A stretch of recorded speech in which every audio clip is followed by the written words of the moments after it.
Hey, 72 hours till freedom. The ethics charges about Trump and the concerns that are being expressed about him personally really, I think, are meaningless. And they don't get to the real nature of the presidency. It's okay to have ethics issues about a cabinet or a presidential appointment. But for the president himself, the voters elected him. They knew him, they elected him, they chose him. He was pretty thoroughly vetted during the campaign. There were $1.2 billion of negative ads rained down around his head. Everybody knew he was rich. Everybody knew that he was not going to put stuff in a blind trust. Everybody knew that he would continue to manage his business, or at least be partially involved. He even said he would give it to his family to run, and they elected him. So the ethics concerns are just not significant any more than they would be about an incumbent senator. Now, if an incumbent senator takes a bribe or a president takes a bribe, well, then that's a high crime and misdemeanor and needs to be prosecuted. But as a prophylactic issue about demanding that he abide by certain regulations that flow before he took office, I think that's absurd. I think the other thing we need to remember here is that the traditional solution to ethics problems of incoming officials is to put your investments in a blind trust.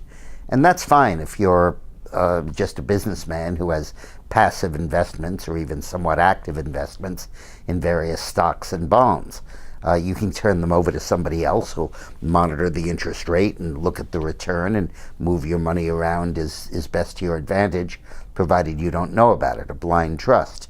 But when your wealth comes from your own work and your own labor in a chain of hotels or of restaurants or various businesses, as Donald Trump's does, real estate, a blind trust doesn't do it.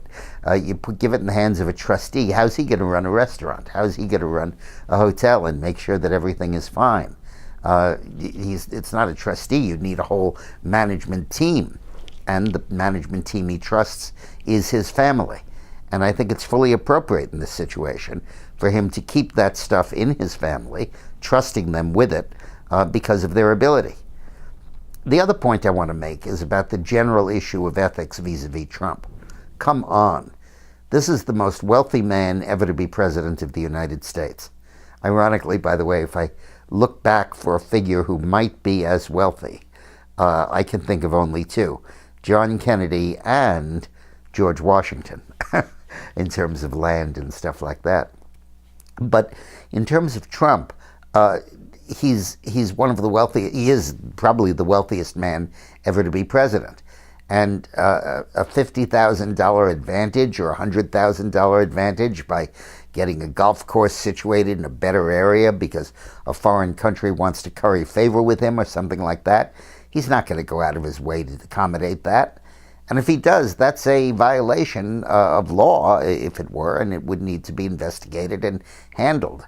But to assume that he would take advantage of this and that, just like the Clintons did, is to assume that he entered the situation as poor as the Clintons were, with no source of income after she left the White House, except for the book deals, so they ended up doing a lot of larceny. But with Trump, I mean, the guy's worth $3 billion. I mean, how much is he going to steal? So I think that these issues are largely phony, and I think they're based on applying to Trump standards that are both inappropriate to an incoming president and to someone in the situation of Donald Trump. Thanks a lot for watching.